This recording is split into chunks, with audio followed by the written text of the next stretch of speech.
My guest today is Danielle Baynes, an award-winning actor, writer, and director based in Australia. Now, with a passion for performance-driven narratives, Danielle's work often explores coming of age, connection, and identity. Now, Danielle was nominated for an Australian Writers Guild Award and Australian Directors Guild Award for her debut short film, Cold Hearts, co-written and co-directed with Yolanda Ramke. Now, Cold Hearts won Best Narrative Short and Exceptional Emerging Artist Awards at the Hollywood Film Festival. Well, then her second short film, Comments, won the Audience Award at Freshflix Film Festival in 2022 and was launched as a social impact campaign in the support of the National Day of Action Against Bullying and Violence. It is now used in schools around the world as an educational tool on the impact of cyberbullying. But Danielle debuts her brand new short film, The Dog, starring Kate Walsh of Grey's Anatomy and Emily in Paris. Well, it's about a struggling veterinarian who contends with the pressures of her shift and a persistent inner turmoil. So, ladies and gentlemen, let's welcome award-winning actor, writer, and director Danielle Baynes and her powerfully moving short film, The Dog, to the show. Welcome, Danielle. Hi, how are you? Thank you so much for having me on. Oh, absolutely. And I must say, wow, wow, wow. What a film. The Dog. You wrote and directed this amazing short. And I have to ask, was this based on a personal experience, maybe family or friend? Well, the seed of the idea actually came from, some formative experiences where I wanted to explore how animals teach us about loss and grief. And I wasn't aware of the issues that I then went on to explore in the film, which, are the mental health struggles that veterinarians face. But when I knew I wanted to set the film in a vet clinic, I started to speak to vets essentially. And they kind of brought these issues to light for me. And I started to speak to a lot of veterinary social workers and really try and understand the factors associated with the suicide rates in Australia in particular. It was 4 times the general population. And that was sort of echoed in United States, in Canada, in New Zealand. So personally, I do have a lot of medical professionals in my family, so I was aware of burnout and depression that can come with working in that field. But in terms of the specific veterinarian, factors and issues, that was new to me, and I always want to, make films and write films that can bring awareness to issues. And if it's new to me, but it's quite, a crisis, then that's something I want to explore. Wow, you bring up something very, very interesting here because we all know that there is a very strong connection between people and animals, people and their pets. I mean, we can treat them better than other family members. And Yeah. there's just there's a very deep, very strong emotional bond with our pets. And to hear that the veterinarian profession has a high rate of mental illness and suicide. Did you do any type of comparison as to this profession versus the medical profession? Yeah, I did, and luckily there's been quite a bit of research done in recent years in terms of the human health profession, and like I said, where they stand on burnout and depression, and essentially people leaving the industry because of it, and it can start all the way, in the university and the tertiary sector. But then there was also, in terms of awareness and media attention in Australia, in particular, we know dentists have issues as well, and farmers and people in working construction. So they were all things that I had been aware of, but I wasn't aware of the really high rates in the veterinary profession. And like you say, we interface with vets, pet owning population. I think in America after COVID, it was about 70% of the population. In Australia, it was about 69%. So we interface with these people. And we are so connected to our animals, and they provide such a huge benefit to our lives. So it was that tragic paradox that these very empathetic, highly skilled people were among the most vulnerable in professionally. Wow. I mean, with this film, you give the audience no emotional rest whatsoever. I mean, was that your intention, as with the case of severe mental illness, that the sufferer experiences no rest either? So, were you kind of taking us on that emotional journey of not allowing us to have really any moment of peace within this film? Yeah, I wanted to. Well, I think short film provides that opportunity where you don't have to, you know, give enormous backstory. We're coming in the middle, and I wanted to set it over what the course of one night shift and be in the emotional state of our lead vet, which who Kate Walsh plays. And really kind of get into her mind a little bit, but then also watch her work and be really great at her job and deal with all of the various patients that come in. But because I knew I had about 10 to 12 minutes to tell this story, and I couldn't cover everything, I couldn't cover every factor because it is so multifaceted. Um, I think I did want to place the audience in that room. And I'm sure a lot of people will be familiar with the feeling of having to put your pet down and the experience of that. So I think it was a deliberate choice to really make the audience feel like they were there inside these clinic walls, not only with the pet parents and their experience, but really inside the vet's mind, which would be new to an audience, I think. You did, because with the opening scene and the way that you framed it, there was no escape for the audience. Mm, We couldn't go hide in the corner. We had to live with the father, the daughter, the pet. We had to live with the veterinarian assistant, um, as well as Claire, the veterinarian. So there was no way, there was no emotional escape from that mm, scene. So I thought the framing was absolutely perfect mm, in that scene, and it just moves from there. And I have to ask before we get more into this film, how did you mm. come to cast Kate Walsh? Yeah, I know. Um, so yeah, it's total long shot on my behalf, but I did take the opportunity because she'd recently moved to Australia, and I had kind of I knew a little bit that she was immersing herself in the Australian industry, and anyway, a friend of mine who I had known in WA in Western Australia had worked with her, so I was just like, I saw her for this part because she's someone who's so charismatic, and I've always found her so accessible as an actor on screen, whether it's comedy or drama. I just have always felt drawn to her. So I just took a very long shot and reached out and sent her the script, and it resonated with her. And she's an incredible actor, and she's just very interested in good material, I think, and a challenge, and yeah, wanted to be a part of it, which blew me away. But an incredible collaborator.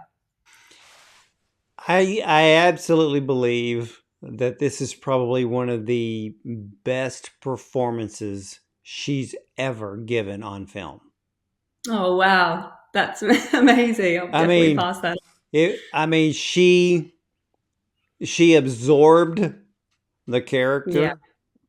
Um, I mean, sometimes I think that if they handed out Oscars for short film performances, I would probably put that in that league yeah, with this yeah. one.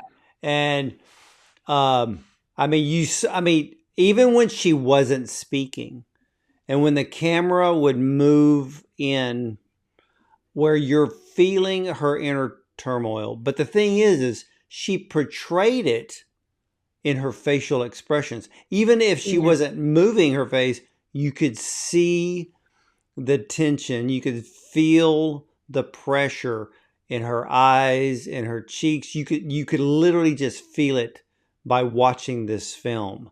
And Yeah. it has to go to your direction, I think. Well, that's very kind. No, but I completely agree. Like, she would drop into, and when you're making a short film, you don't have endless amount of time to make it, especially when you've got animals on set and that, there's a lot to contend with. But yeah, she would just drop into the emotional places that she needed to go, like, instantly. And yeah, just really understood the inner life that you're describing. And I was just so grateful. But yeah, the different kind of colors that we wanted to show of how the night goes on and how the drain, how it culminates to the climax, and how to sort of track that journey. She just played it beautifully. She did, and I want to talk about this very I don't want to call it intense. Um, it's when the white dog shows up. Mm. Is the white dog portraying Claire's inner voice? Yeah, I mean, that's definitely where I was coming from when I wrote it and when I kind of conceived of the idea. But I have had audience members have different takeaways and different interpretations of that moment, which I like, so it's definitely a reflection of her inner voice, and wrestling with that choice. Um, but it's also a reflection of the animals that need her, and that yeah, need her in their time of crossing over, which is another interpretation that I can completely see. I think it is all in there in the performance, and the way that it's a heightened, surreal moment. It allows Yeah, for because one of interpretation. I went back because I played that scene over and over again, and I went and did a little bit of medical research because there was something that something that kept popping into my mind, and I went, wait a minute, okay, if we're talking mental illness, if we're talking depression, if we're Mm, talking thoughts of suicide, there are some people that may have an episode of mania. And I'm mm-hmm, thinking, people who have an episode of mania because of depression, they can occasionally develop psychotic symptoms such as delusions and hallucinations. And so when I was thinking of it in that vein, I thought maybe she's having a manic episode. And because she's a veterinarian, it took on the form of this dog, mm, and in a way, kind of, I guess, edging her on to end it. mm, mm. Or making her question, really confront the question, Yeah. and ultimately she decides she's not ready. Um, yeah. But it's the powerful words. I mean, the Mm, most powerful part of that whole script. And again, I played it over and over again.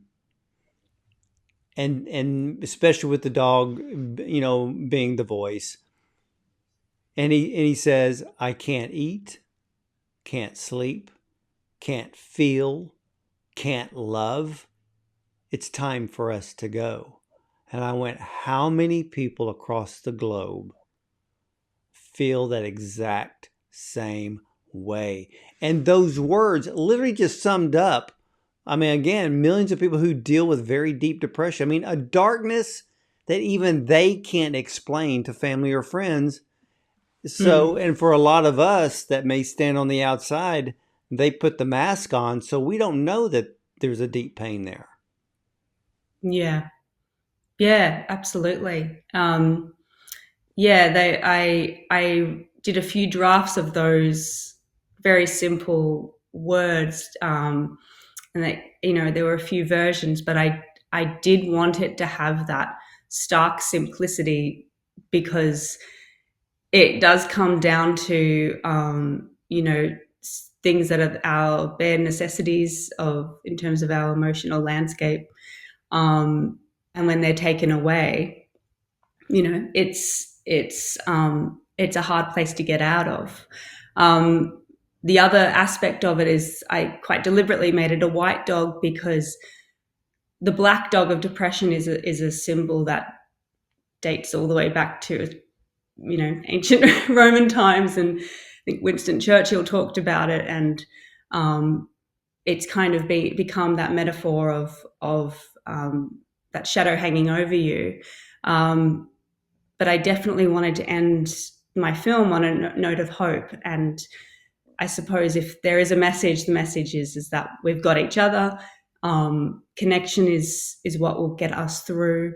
And this film sits alongside all of the real work that people are doing in this space to help vets, and all of the incredible initiatives and programs that are taking place. My film just sits alongside that to be the discussion point, but also to say, it's within community, it's within our connection with each other that will help us. And I'm glad that you chose a white dog. A black dog would have never worked in that scene. No. What, and for various reasons.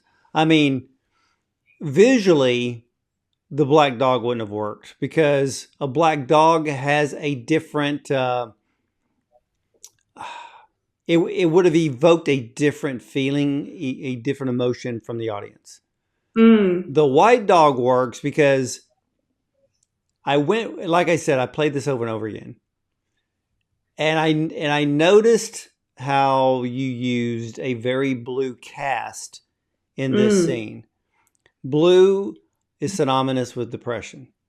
mm, Blue also works very well with the emotional side of what's going on in this scene, and it works with the white dog because we would have never even. I mean, with a black dog, it would have come across as looking at a wolf because you've only seen the eyes, and then mm. then that would have looked like the Grim Reaper showing up. So Yeah, so yeah. so the white dog works, but when they're both lying on the floor, Claire feels comfort from the dog being there, just like the father and the daughter providing comfort to their little bulldog in the opening scene. I was like, the contrast was brilliant because of your Mm. opening scene and then this scene towards the end. I mean, was the contrast there on purpose? Yeah, yeah, absolutely. I did really try to map that out. I mean, again, when you with short film, you are playing with a little bit of limitations, and I had grand visions for that final top down shot, but actually what ended up happening, I was really really grateful for, because it turned out to be that strong mirror with the opening, yeah, the dad and the Dax, the little white dog, and then again it's just stark simplicity, which I love now. But yeah, that echo of her being there for this other animal, as we've seen her be there for all of the animals throughout the film, but choosing herself as well, was really important. Well, for you as the director, and you're directing this scene, what type of emotion were you feeling watching this scene, and how did you handle the voice of the dog to shoot that scene? Yeah, a lot of technical workarounds because we had a brilliant dog, but we did end up having to shoot Kate separately. So we shot the dog separately, Kate separately, and then we had moments when they were together. So it was like a puzzle. And when you're in terms of directing the emotion and then the actor, staying in that, and again, this is where Kate's experience just was such an asset because even though it was very out of order and sometimes she was playing to nothing and sometimes she did have a dog to work with, my job was to just work with her to again like track the scene and go from confusion and startlement, and then like it happens quite quickly if Yeah, it when you watch does. the scene, it's like quite a transition. um, so yeah, I was very focused on that. And in terms of the voice, we had another actor giving the lines um, off camera. But then sometimes we just kind of go over Claire's dialogue a few times and just really sit in that emotional place without the dog lines. So yeah, it's a technical challenge, but again, staying in the emotion is what is the director and the actor's job. Well, what was it like for you once that scene was edited and you got to see Mm. it play out? What was your emotion? Um, you go through phases in the edit again where you're like, I don't know if this is going to come together. It's, you're trying things, changing things, getting the most subtle reactions from a dog. Even the dog's performing on cue, but it's incredible when you then match it with Claire that you imbue that dog's look to the side or look down, and you believe. I started to believe the scene, and that was probably the moment that I felt happiest because it's the crux of the film. It's a scene that's lived inside my head for a long time. So um, yeah, I felt really moved every time I watched it. Once we had found that really nice balance. Well, you had Stefan Duschio was the cinematographer. Yes. Stellar work on this Yeah. film. I mean, when I went back to rewatch it, the colorization was brilliant. Again, especially in the scene with the white dog and Claire, because of that blue Mm, cast, just made the film. Uh, mm, the music score in the ending scene was so serene but mm, strong. Um, Left a feeling of such that a slight hope was available to Claire to turn back to the light. Um, mm. did I get that right? Yeah, absolutely. And again, just like the tracking the emotion in terms of matching, the edit, the music is the same way. Again, quite a fast transition, creating that. There was sort of like I wanted to have a bit of an eerie feeling. Like I needed the audience to know that this was not reality, that we've stepped from one room into a space that's, an hallucination or whatever we take away from it. So the music and the sound design really played a part in that. But then the transition, once they're on the floor, I wanted a release in the music. I wanted that hint of hope that you talk about.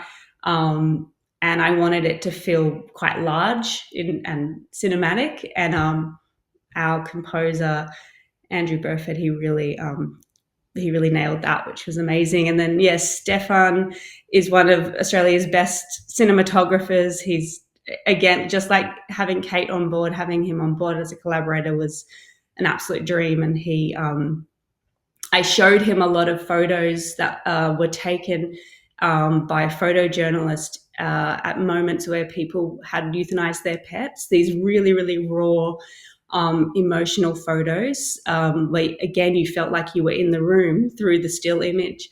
And that was kind of our starting reference point in a lot of ways. And he kind of took that and just brought that to life with the camera movements and the immersive feel. So Yeah, because yeah, they're really. yeah, because in those scenes outside the scene of Claire and the white dog, outside that, you gave the feeling of this veterinarian clinic as being cold, Mm, um, a feeling of antsiness, anticipation of people sitting there and they're like, I don't want to be here. And mm, the colorization was like so spot on because you just, I don't want to call it a dead feeling, but it's just, you just don't want to be there. You know, mm, you know, we don't like our pets getting sick. Um, yeah, and you take them to the vet, and most of the time you take them to the vet, it's during the daytime, so the feeling is a little different. But for these people that were there and it's in the middle of the night, you don't yeah, take your pet to a veterinarian that may be open 24 hours a day. And if you go at night, it's usually not good. yeah, And the yeah, lighting was it was indicative to that whole feeling. Again, brilliant, literally just yeah. brilliant in the area of the cinematography. Oh, yeah. Thank you. Yeah. And I agree with the colorist Joel.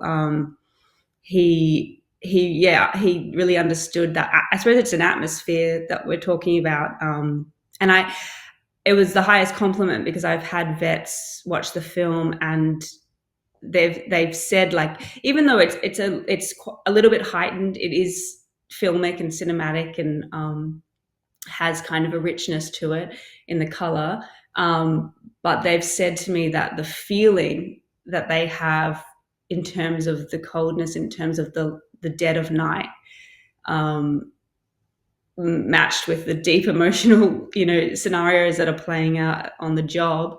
That really, the film really communicated that for them, and that really resonated. So that was happy because atmosphere and things like that are hard to really latch onto as a director. You know what you want it to feel like, but actually bringing everything together to have that happen and have that sing, that's really difficult. So Yeah, yeah, I'm glad that you had that. yeah. I mean, there's a line in the film where Claire tells her assistant, "You'll get used to it."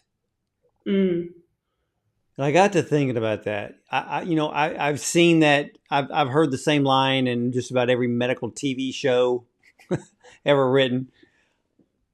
But Kate brings that line to a whole new level. And she says, you'll get used to it, but she's not. mm, And I thought, wow, it's almost like she's trying to lessen the pain for him, mm, but the pain is not being lessened for her. And she's been doing it for many years. yeah. And so, and a lot of people in the medical field will say, you get used to it, but that's not really, they're getting used to it. They're just pushing it and putting in a compartment, an emotional compartment that they can just kind of lock away and hopefully ignore. But for Claire, it can no longer be ignored, and she knows that. Mm, yeah.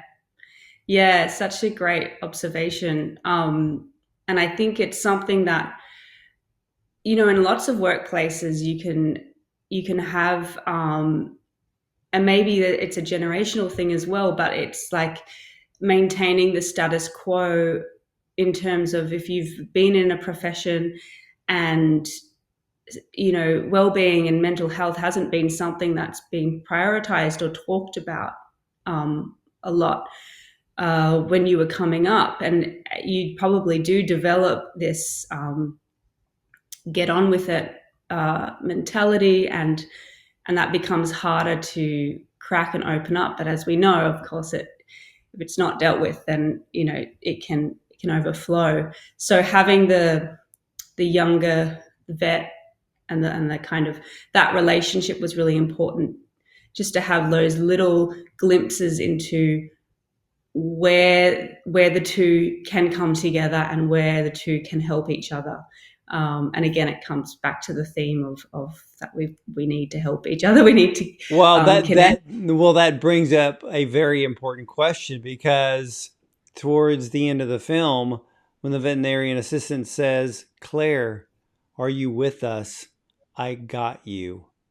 Yeah. It gave me hope that as long as we keep our senses open to those around us, we can help those suffering with mental illness. And hopefully through love, listening, and understanding, we may in some way help them avoid the decision of suicide, which I know is a subject that just literally stands on its own. I have done countless interviews on the subject. You do know that there's not an easy answer, but this film, The Dog, is the most complete 11 minutes I've ever seen. Thank you so much. That's amazing to hear. Yeah. I mean, for you, what was the message you were trying to convey with the assistant as he reached down for Claire? Yeah, well, I've got you encapsulated that what I wanted people to come away with, essentially. And whether it's within our colleagues or our family or our wider community, I think those spheres of our lives play an important part and a slightly different role if you are struggling. But I think to speak the words, I think maybe there's a sense that you don't need to say it because we know that we're there for each other. But I think actually saying that and talking about it with, in this case, with our colleagues, but with anyone, is actually can be a turning point for someone. Yeah, and I think the part of the message in that one quick scene in that line is that we shouldn't assume that those around us are okay. I mean, people know how to put on a mask. I mean, how many masks do we see daily on social media? People, hey, look like they're doing great, but it's not. Yeah. And I think that scene should be a lesson to all of us. Don't assume. Just because we see a friend with a smile on their face, but how many stories have we read where a person had a smile on their face one day and they took their life the next? So I think we need to be, much more in tune with those around us. And maybe we do need to say out loud, "I got you." Yeah. Yeah. No, that's definitely, I'm a firm believer in that. Even when the topic or the subject is the most difficult, I think we need to talk about it as a starting point. So, and yeah, for the audience now, are you premiering at HollyShorts, or has this film been seen by some audiences already? We've screened at Bentonville Film Festival in Arkansas, which is Gina Davis's festival. And then HollyShorts is our second screening. I believe it's on the 15th of August that The Dog is screening. So, yeah. What did the audience say in Bentonville? Yeah, I think very, very moved and very complimentary, but definitely it definitely impacted in the emotional way that I was hoping. But yeah, it's a hard watch, but I think it reflects real life and really resonates with a lot of people. It does. It does. This film left me with a tear in my eye. And ladies and gentlemen, you need to keep your eye on Danielle Baynes' short film, The Dog. I mean, this is going to be a major contender in every film festival it goes to. And it deserves a run this Oscar season. And I've seen a lot of films already. Now, when you get a chance to see it, again, it'll be the most emotional 11 minutes that you'll ever live. Hopefully, it's just the film, you know, because I know what real life can bring us sometimes. But this is a very powerful film. But over the course of one night at a 24-hour clinic, it shows a struggling veterinarian named Claire who contends with the pressures of her shift and the persistent inner turmoil. Mental illness and suicide are subjects that we cannot take lightly. Millions around the world are dealing with things that we can't define, but we must use our senses of seeing, hearing, maybe learning how to read the room in some cases to see who could be suffering silently. Learn to listen, learn, and love. I call them the 3 L's because just doing those things will have a profound effect upon those suffering the unimaginable emotional toil of mental illness. And Danielle, I want to thank you for coming on today and sharing this spectacular short film, The Dog, with us today. Thank you so much for the conversation and yeah, for such your insight into the whole story and the filmmaking. It's been such a pleasure to talk with you. Well, you're very welcome and much success. I'm not going to say luck. Sometimes luck in filmmaking, we need the luck, but much success to you at HollyShorts and for all the other film festivals that The Dog will be appearing at. And ladies and gentlemen, if you do attend the film festivals and The Dog is being shown, you have to make a point to be sure that you are in the audience to see this spectacular work. And again, I believe you will probably see one of the greatest performances by Kate Walsh you will ever see on film. She's that good, but the film is that good. So, ladies and gentlemen, well, you can catch all the replays of our interviews with the top film directors and the producers, screenwriters, and actors, and more on Bond on Cinema. I want to thank you for watching, and as for me, hey, I'll either see you at the movies or from the red carpet.